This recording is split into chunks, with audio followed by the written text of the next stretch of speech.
The year was 1884, and in New England, death was not a stranger. It was a constant visitor, moving from house to house with no need for invitation. Illnesses swept through towns without mercy. Scarlet fever, influenza, consumption. A child could go to bed with nothing more than a cough and be carried out by dawn in a small coffin borne by trembling hands.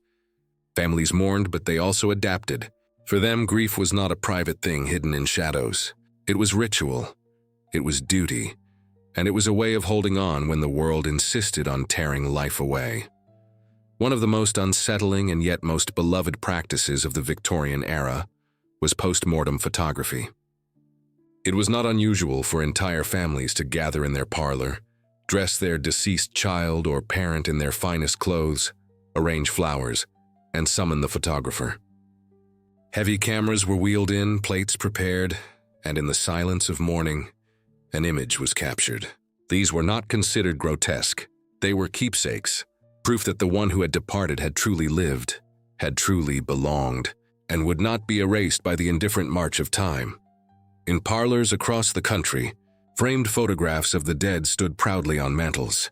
Lockets were fashioned to hold miniature images of lost children, worn close to the heart.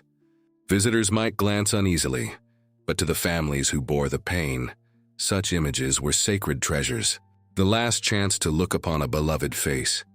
It is within this context that the story of Rose Kavanaugh emerges, a story that would bind together tragedy, guilt, and an image that still whispers from the shadows of history. The Kavanaughs were a family of modest success. Their pride and livelihood rested in a handsome brick building on the town's main street. The Kavanaugh doll shop.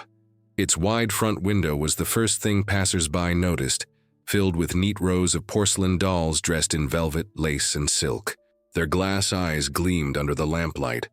Their painted lips seemed almost ready to smile, and their delicate forms promised beauty in a world otherwise smudged with coal and soot. Frederick Kavanaugh, the patriarch, was a man of precision. He oversaw every shipment of porcelain heads and limbs imported from Europe, unwrapping them carefully as though each were a jewel. He prided himself on offering only the finest quality to his customers. His wife Sarah was equally dedicated. She spent endless hours at her sewing table, fingers pricked and eyes strained as she stitched gowns small enough for a child's hand, yet elegant enough for the daughters of society. The shop had earned respect. But what made it beloved was not Frederick's imports, nor Sarah's gowns. It was Rose. At 9 years old, Rose Kavanaugh was the heart of the establishment. With neatly brushed brown hair, cheeks that carried a permanent flush of vitality, and eyes the color of green glass shimmering in sunlight, she seemed to brighten every corner she entered. Customers might have come for the dolls, but they left speaking of the little girl who greeted them with warmth beyond her years. Rose did not see the dolls as lifeless merchandise. To her, they were companions, each with its own soul, history, and destiny. She invented names and elaborate backstories for them, spinning tales of where they had come from and what adventures awaited them. When a child walked into the shop, Rose often knew which doll they would choose before they spoke. Parents marveled at this ability. Some called it imagination. Others whispered it was a gift. But Rose's talents extended beyond storytelling. She had a craftswoman's hands. By 6, she was already helping Sarah sew hems, her stitches neat though slow. By 7, she was painting faint blushes on porcelain cheeks, her delicate brushstrokes breathing subtle life into the blank faces. By 8, she was constructing entire dolls of her own.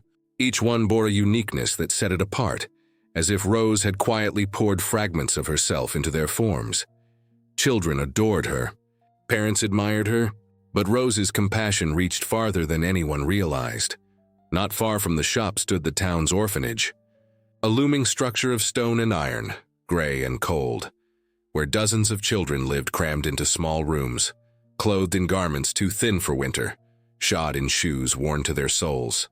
The orphans often wandered the streets, their eyes downcast, their stomachs hollow. Many stopped at the shop's window, pressing their noses against the glass, staring longingly at the dolls that seemed as unreachable as stars. To most, this sight was common, sad, and easily ignored. To Rose, it was unbearable. She began with small acts of rebellion. Gathering scraps of cloth, fragments of porcelain, and leftover paint, She crafted dolls of her own. They were not perfect. Their dresses were simpler, their hair less carefully set. But they carried something more precious than perfection. Rose's kindness. She tucked them into a basket hidden beneath the counter. When her parents were occupied with customers, she would slip quietly out the back door, her heart racing as she hurried down the alley. There, near the corner where the orphan children often played, she placed the dolls into their hands. She begged them to keep her secret, to guard her gifts carefully, for no one else must know. The children clutched the dolls as though they were treasure, their hollow faces lit with a joy so sharp it was almost painful to see. For them, these dolls were not toys. They were proof that someone in the world had seen them, cared for them, and thought them worthy of beauty. And for Rose, each gift was a victory. A small rebellion against a world that divided children into those who had everything and those who had nothing. For months, her secret kindness continued. The orphan girls and boys cherished their dolls, carrying them even into sleep. And Rose, each time she saw their joy, felt her own heart swell. She believed in her innocent certainty that she was doing what was right. But secrets in small towns are fragile things. Whispers drift through streets like smoke. And one day, a single remark, delivered casually but with sharp intent, would begin to unravel everything. The autumn air had grown sharp by late October, carrying with it the scent of damp leaves and the smoke of chimneys lit against the chill. The streets bustled with carriages and the shuffle of boots, yet within the Kavanaugh doll shop, the world felt ordered and still. Shelves gleamed with polished wood, dolls in silken gowns stood in solemn rows, and Sarah sat near the window with her sewing, humming softly as she worked. It was on such an afternoon that the bell above the shop door jingled, and in swept Mrs. Morland, a customer whose presence never went unnoticed. She was a woman of middling years, fond of feathered hats that seemed too extravagant for the narrow streets she haunted. Her shawl was draped dramatically across her shoulders, and her sharp eyes missed nothing. What she lacked in kindness she made up for in curiosity, and what she heard she never failed to repeat. She moved about the shop with exaggerated grace, lifting dolls from the shelves, tilting their porcelain faces toward the light, and commenting in tones loud enough for Sarah to hear. My, she said, running her fingers over the gown of a blonde figure dressed in pale silk. You truly do have the most exquisite selection. Mrs. Kavanaugh, these dolls would make any young girl feel like a queen. Sarah offered her a polite smile, though her hands continued their steady stitching. She had learned long ago not to encourage Mrs. Morland's chatter. But the woman was not one to leave silence unbroken. And yet, she continued, her tone laced with false innocence, I happened to notice something peculiar only yesterday. A group of girls from the orphanage, such pitiful creatures, their clothes in rags, were playing near the square. And would you believe it? They held dolls. Not rag-stuffed things, not wooden scraps, but fine porcelain dolls. Dolls that looked remarkably like the ones you sell here. Her eyes flicked upward, sharp and knowing, as though daring Sarah to respond. The needle slipped from Sarah's fingers. For a heartbeat she froze, her blood running cold. She managed a faint laugh, though her voice trembled. Children have all manner of toys, Mrs. Morland. Perhaps someone else was charitable. But Mrs. Morland only pursed her lips, satisfied that her words had struck. She purchased a small doll with exaggerated ceremony, paid in full, and swept out the door, her shawl trailing behind her like a whisper of smoke. When Frederick returned that evening, Sarah recounted the encounter in hushed tones. His brow darkened and he said nothing for a long while. But after the lamps were extinguished and the house had grown quiet, he descended once more into the shop. He lit a single lamp, its glow sharp against the shadows, and sat with the ledger. The pages spread before him like an accusation. One by one he counted the dolls on the shelves, his lips moving silently with the tally. He checked shipments against sales, examined crates, opened drawers. With every entry, every discrepancy, his face grew grimmer. When the final count was complete, the truth stood bare. Nearly 24 dolls were gone, some small, some of great value. Their absence undeniable, their loss devastating. And in his heart, Frederick knew the culprit. The realization struck him like a hammer. His own daughter, the child who laughed among the shelves, had betrayed him. The following day, he called Rose to the back office. It was a room she rarely entered, cramped, lined with ledgers and crates smelling of dust, ink, and wood polish. To Rose, it always felt like a place of stern business, far from the wonder of the shop. She stepped inside timidly, clutching her hands before her, eyes darting nervously toward her father. Frederick sat at the desk, his hands folded, his expression grave. The silence stretched, heavy and suffocating. Finally, he spoke. "Do you know why you are here, Rose?" Her voice was soft, hesitant. "No, father." His reply came sharp as a whip. He accused her of theft, of betrayal, of treating the family's livelihood as if it were nothing more than play. He spoke of the years he had labored to build the shop, the sacrifices he and Sarah had made, the precariousness of their position. His voice rose, echoing against the walls until it seemed even the dolls in their crates listened in silence. Tears welled in Rose's eyes, but she did not deny it. Her small voice cracked as she tried to explain. "They had nothing, father. Nothing when I gave them dolls, their faces. They smiled. Just once they smiled. Isn't that worth something?" Her words, desperate and sincere, struck Sarah's heart like an arrow. She had lingered at the doorway, drawn by the voices, and now she stepped inside, her face pale, her hands trembling. "Frederick," she pleaded, "she meant no harm. She is a child with a heart too kind for this world. Do not punish her for giving what others could not." But Frederick's pride, wounded and burning, spoke louder than reason. He slammed his hand against the desk. "She is no child when it comes to consequence. What she has done is theft, not charity. She has shamed this family, endangered our work, and she will learn." Rose sobbed openly, her small shoulders trembling. She tried again to speak, to beg him to see the goodness in her intent, but his face remained stone. His verdict was delivered with the finality of a judge. "From this day you will not enter the shop. You will not touch the dolls. You will not leave this house. You will remain in your room until you learn obedience." The words fell like a death knell. Rose's lips quivered, but she said nothing more. She turned, her small frame shuddering, and walked slowly from the room. The staircase groaned under her weight as she ascended, each step heavier than the last, as though the very house mourned with her. Sarah followed her with her eyes, tears streaking her cheeks. She turned to Frederick, her voice breaking. "You have crushed her spirit. Can you not see it?" But Frederick could not answer. He stood stiffly, his hands trembling, his jaw clenched. He knew in the secret chamber of his heart that he had been too harsh. Yet his pride would not let him take the words back.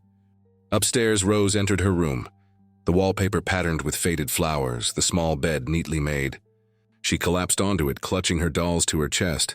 Mary in her blue gown, Matilda in green, the nameless ones that carried only Rose's whispered love. She pressed her face into the pillow and wept until the sound faded into silence. The house itself seemed to hold its breath. Downstairs, Sarah sat by the window, her needle unmoving, her gaze distant.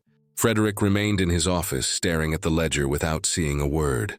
And outside, a fog began to roll in from the river, thick and unnatural, swallowing lantern light and muting the world in shades of gray. At the window, Rose looked out into the haze, her green eyes glistening with tears. She whispered to her dolls, her voice trembling. "You are all I have now. You won't leave me, will you?"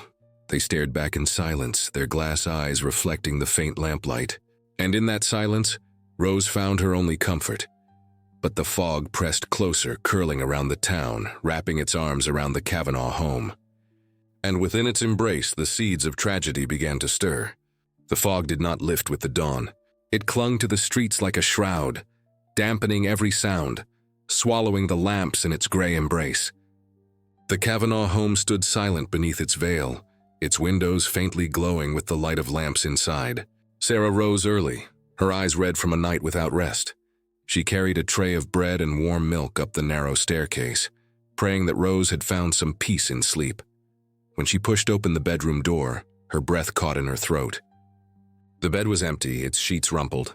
The window stood open, the curtains billowing inward with the cold breath of morning.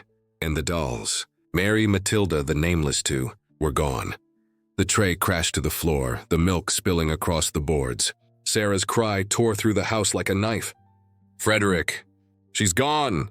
Within moments, Frederick thundered up the stairs, his face pale, his heart hammering in his chest.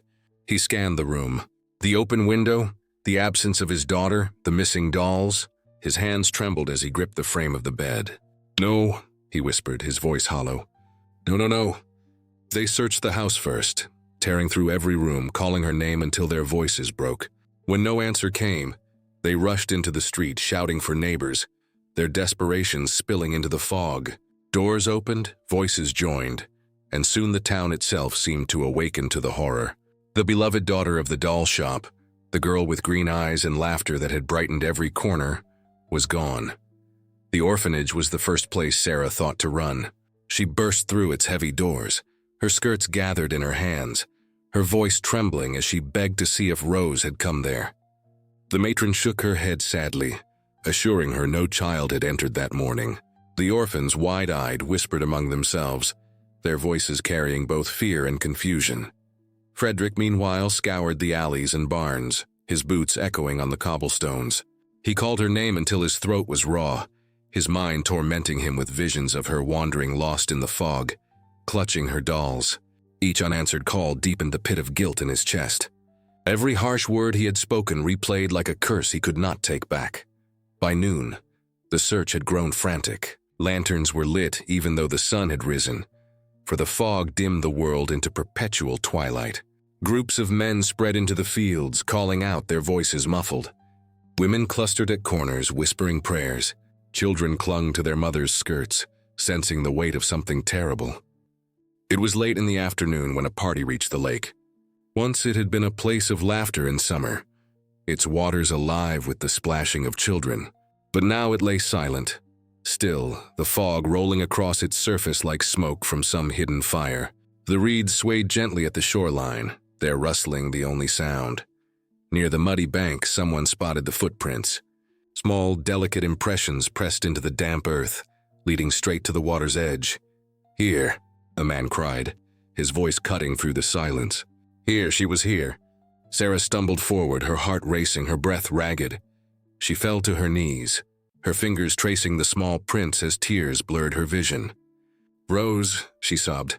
"Oh God, my Rose." Then another cry rang out. From the reeds, a scrap of cloth floated, pale blue, sodden, clinging to the water's edge. "A piece of Mary's gown," Sarah screamed, the sound piercing the fog like a blade. Frederick stood rigid, his face drained of color, his body trembling as though struck by lightning. The world spun around him, and still he could not move, could not breathe. The men waded into the water, their lanterns bobbing as they searched the shallows. Minutes stretched like eternity. The reeds parted, the water rippled, and then came the sight no parent could endure. They lifted her from the lake. Rose Kavanaugh, limp and pale, her hair plastered to her face, her lips blue from the cold. And in her arms, clutched with a grip so fierce it defied belief, were the dolls. Mary, Matilda, and the others. Even in death, she would not release them.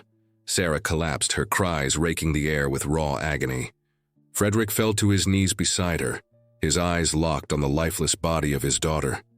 The weight of his guilt crashed upon him like the lake itself. His punishment, his harsh words, his pride, all had driven her into the fog. The doctor was summoned, though his presence mattered little.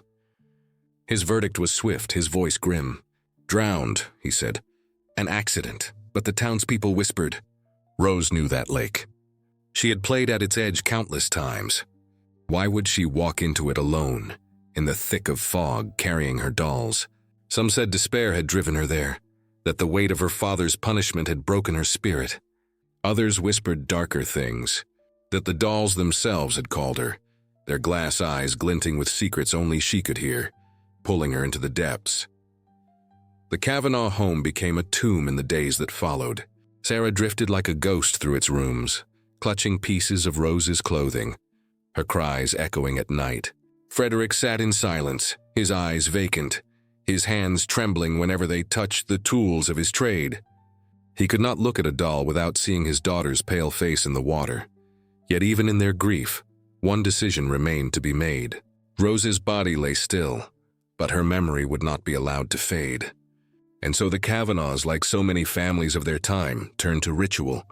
They summoned the photographer. They would preserve her image forever, What began as a tragedy would soon become a legend. The Kavanaugh home sat in silence, its curtains drawn against the outside world. The air inside was thick with grief, so heavy it seemed to cling to the walls themselves. Sarah wandered through the rooms like a spirit, her hands trailing along Rose's dresses, her books, her half-finished dolls. Frederick locked himself away in his office, staring at ledgers he no longer had the will to balance. The shop below stood quiet, its shelves lined with porcelain figures that now seemed like mocking reminders of what had been lost. Yet in those dark days, one thought took hold of Sarah and would not let her rest. Rose must not be allowed to vanish. Her face, her small form, her presence. It had to be preserved. In an age when death was met not only with mourning but with ritual, there was only one choice. "We must call the photographer," Sarah whispered, her voice trembling. "We must not let her fade." Frederick resisted at first, his pride and shame warring within him. But when Sarah's eyes, hollow and desperate, met his, he relented. It was not a matter of choice but of necessity. And so preparations began. Sarah dressed Rose in her finest gown, white lace trimmed with ribbons, a garment that once would have made the child beam with delight. With painstaking care, she brushed Rose's hair until it shone, each stroke both a caress and a farewell. Frederick, with hands that shook, gathered the dolls his daughter had carried into the lake. Their gowns were damp and muddied, their porcelain faces dull from water. He cleaned them, combed their hair, and set them aside with reverence. Then, as though guided by instinct, he carried them into the parlor where Rose's body was laid. The parlor itself had been transformed. The heavy curtains were drawn, muting the daylight into a dim glow. At the center, the fainting sofa stood as the stage of grief. Upon it, Rose was arranged with delicate precision, her small body reclining as if only asleep. Around her, Frederick and Sarah placed the 4 dolls she had clutched in death. Sarah added a 5th, one of Rose's favorites, completing a circle of porcelain guardians around their daughter. When Joseph Mand, the photographer, arrived, even he faltered at the sight. He had seen death before. He had captured the still forms of children, mothers, fathers, each posed in solemn dignity. But this unsettled him. The girl, her face pale but peaceful, lay encircled by dolls whose glass eyes caught the dim light in unsettling ways. He unpacked his camera, the heavy wooden frame and brass fittings gleaming faintly. As he adjusted his plates and lens, the silence pressed down on him. He glanced once more at the dolls, and in that moment he thought he saw it. The faintest tilt of a head, the briefest glimmer of movement. His breath caught. He blinked, rubbed his eyes, and looked again. The doll sat still, motionless, lifeless. He told himself it was fatigue or imagination. But the unease burrowed deep, refusing to leave. He called Frederick and Sarah aside, asked them to remain still and silent, and peered through the lens. What he saw chilled him to the bone. Rose lay serene, her lashes resting lightly upon her cheeks, her lips parted slightly as though she might speak. And the dolls, though he knew they were porcelain, seemed alive in the frozen stillness, their faces bearing an intensity that defied explanation. The shutter clicked. Time itself seemed to hold its breath. The image was captured, fixed forever. When the photograph was developed and delivered, Sarah wept openly, pressing the frame to her chest. Frederick stood beside her, silent, his face pale. The picture was everything they had hoped for, and everything they feared. It showed Rose, eternal and serene, surrounded by the companions she had loved beyond reason. Yet there was something else, something in the shadows, in the set of the doll's eyes, in the faint blur of the image that suggested more than death had been preserved. Frederick commissioned an ornate frame carved from oak, its edges heavy with detail, and in a decision that startled many, he hung the photograph on the wall of the shop itself, just behind the counter where Rose had once stood. It was meant as tribute, but it became something far darker. At first, customers entered as before, drawn to the dolls gleaming in the window. But when their eyes met the photograph, they froze. Some whispered prayers. Others turned away quickly, their faces pale. A few refused to step inside at all. Children, once enchanted by the shop, grew quiet in its presence. Some tugged at their mother's skirts, whispering that the girl was watching them even though her eyes were closed. Others claimed the dolls in the picture seemed different, more vivid, more aware. Then those on the shelves. Business suffered. The shop, once alive with chatter and delight, grew cold and uneasy. Customers made hurried purchases, eager to leave, their eyes darting constantly to the framed image that loomed over every transaction. Sarah's nights were filled with dreams. She dreamt of Rose standing by the lake, her voice echoing in the fog. She dreamt of dolls moving across the floor in silence, their porcelain hands reaching out, their eyes glinting in the dark. She woke trembling, her cries muffled in the night. Frederick began to notice strange happenings in the shop. Dolls moved from their places. Objects disappeared and reappeared in odd locations. And once, one of Rose's earliest creations, a doll long forgotten in the attic, appeared neatly seated on the sofa in the parlor, the very place the photograph had been taken. Yet amidst the terror, Sarah sought meaning. "She was kind, Frederick," she whispered. "She gave to those who had nothing.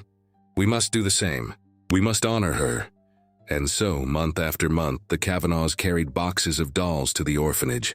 They gave them freely, no longer in secret, but as a public act of remembrance.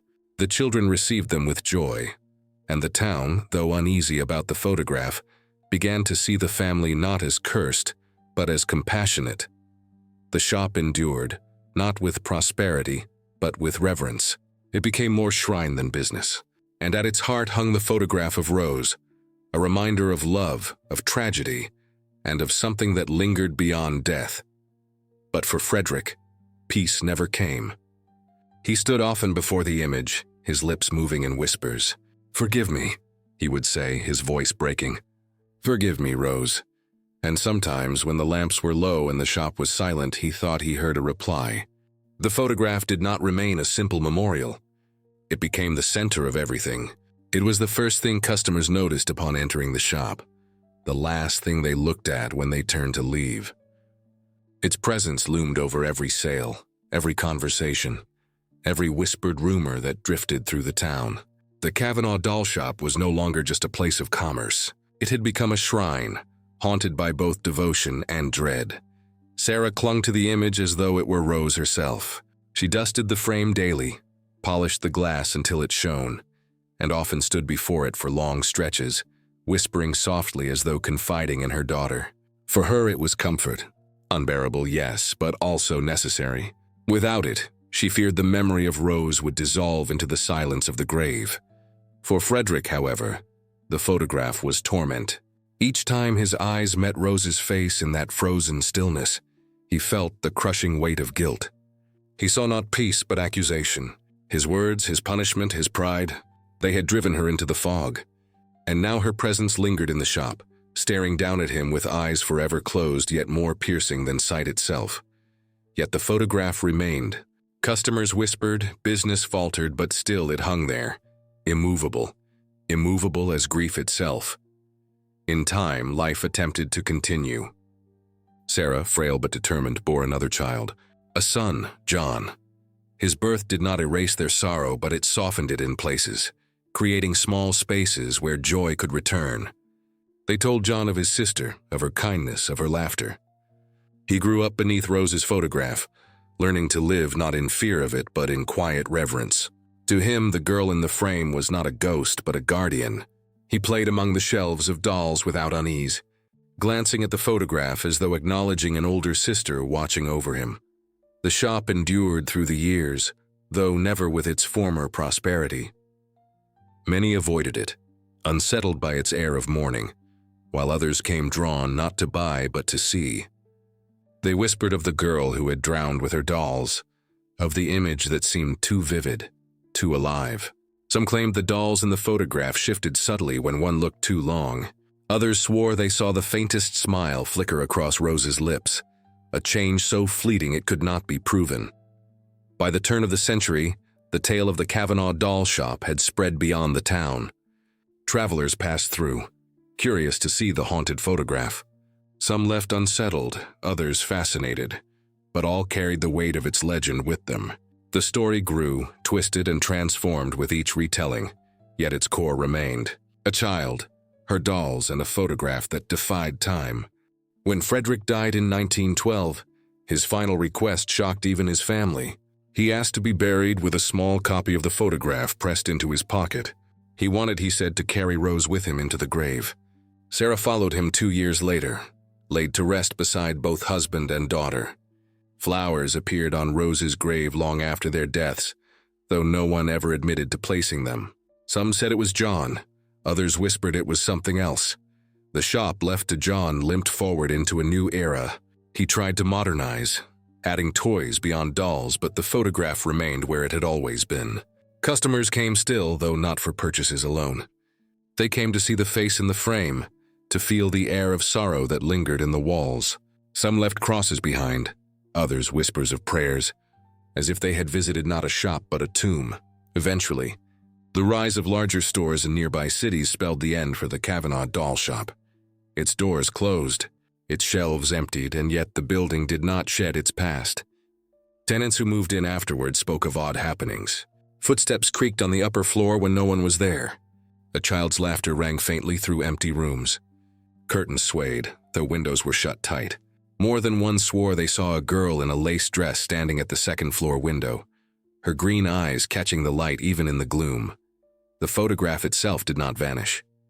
Passed from hand to hand, from collector to historian, it survived into the modern age. By the mid-20th century, it had been catalogued in archives under a cold, impersonal label. Unidentified girl with dolls, circa 1884. Her name, Rose Kavanaugh, was lost to official memory, erased by time. Yet the whispers persisted. Each new owner, each new viewer felt the same chill. Some dreamed of water, of fog pressing close, of dolls staring with unblinking eyes. Others claimed misfortune followed them after handling the image. Illnesses, accidents, strange occurrences. Whether coincidence or curse, none could say. But the photograph's reputation grew, no longer a mere relic of Victorian mourning, but a haunted artifact, steeped in tragedy. And then came the age of the internet. The photograph resurfaced online, passed across forums and social media. Stripped of its history, it was renamed again and again. Creepy Victorian photograph, the girl who died with her dolls, haunted child with toys. Each post drew comments, some calling it eerie, others dismissing it as superstition, but many confessing they could not look at it for long. They swore the doll's eyes shifted, that Rose's face seemed too alive, that something lingered just beyond the frame. In truth, the story had become larger than the girl herself. Rose Kavanaugh, the child who once laughed in a doll shop, was gone. But her legend lived, in whispers, in rumors, in the photograph that refused to fade. Perhaps her spirit does linger, bound to the dolls she cherished, to the photograph that captured her in death, to the love and guilt that tied her family in knots. Or perhaps it is only us, unable to release her, who keep her alive through fascination and fear. More than a century has passed since that foggy October morning when Rose vanished into the mist. Yet her story remains. The photograph remains. And those who look upon it too long often feel what the Kavanaughs once felt. That Rose is not truly gone. That somewhere, just behind the glass eyes of porcelain and the stillness of her own face, she is watching. And as long as the story is told, as long as her image circulates, she will never be forgotten.